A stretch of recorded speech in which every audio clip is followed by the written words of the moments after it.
Good morning, my dear student. How are you? I hope you all are fine. तो शुरू करते हैं। हमारा आज का टॉपिक जो है बहुत इंपॉर्टेंट टॉपिक है, Coulomb's law in vector form, जो हमें आज पढ़ना है।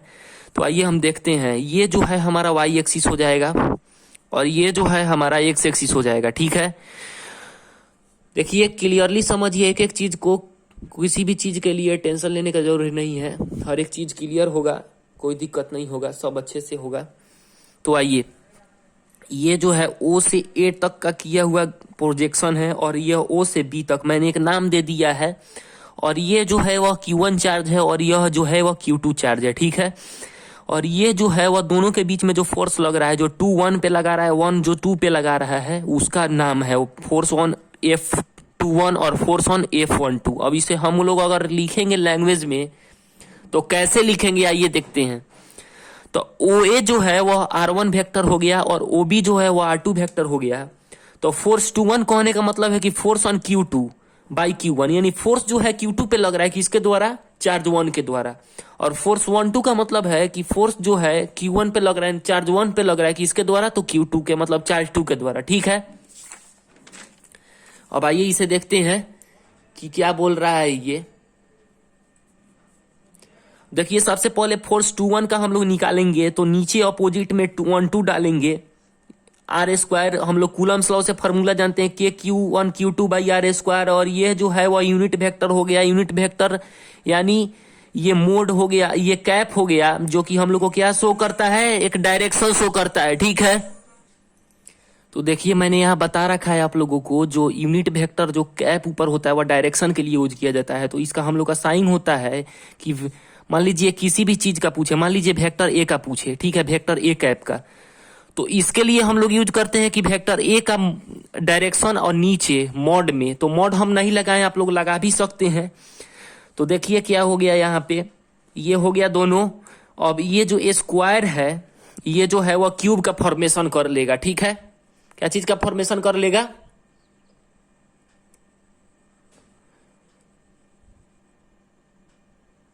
सॉरी मैं जो थोड़ा कैमरा स्टैंड सेटिंग कर रहा था, कोई दिक्कत नहीं है, आगे बढ़ते हैं। ये जो है वह क्यूब का फॉर्मेशन होगा, क्योंकि आर स्क्वायर और आर, 2R और 1R कितना होता है, 3R, यानी आर क्यूब हो गया यहाँ पे।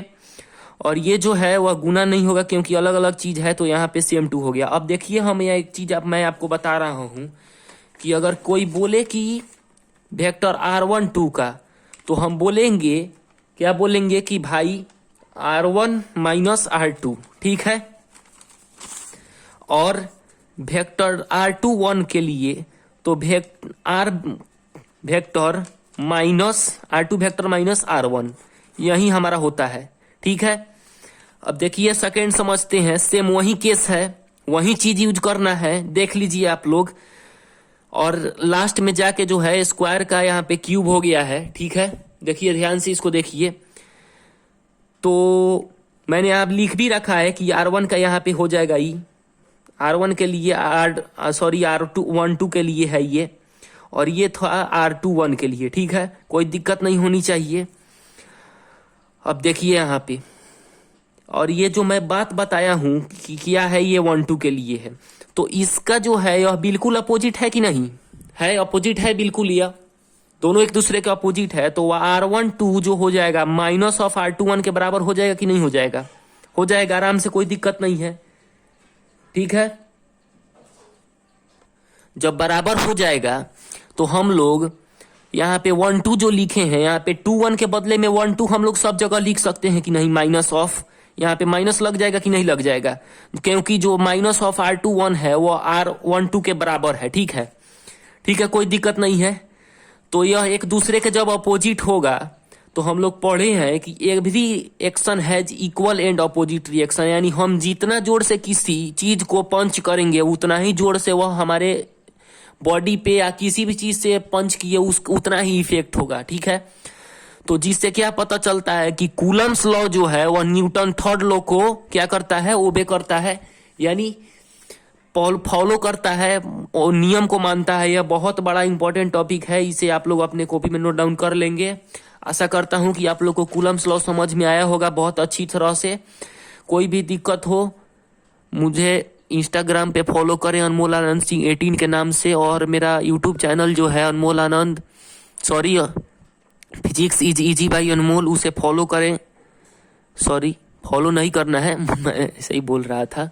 इंस्टाग्राम आईडी को आप लोग फॉलो करें और यूट्यूब चैनल को मेरे सब्सक्राइब करें, लाइक करें, कमेंट करें और शेयर करें अपने दोस्तों के पास कि पढ़ाई रियल में ऐसा ही होती है।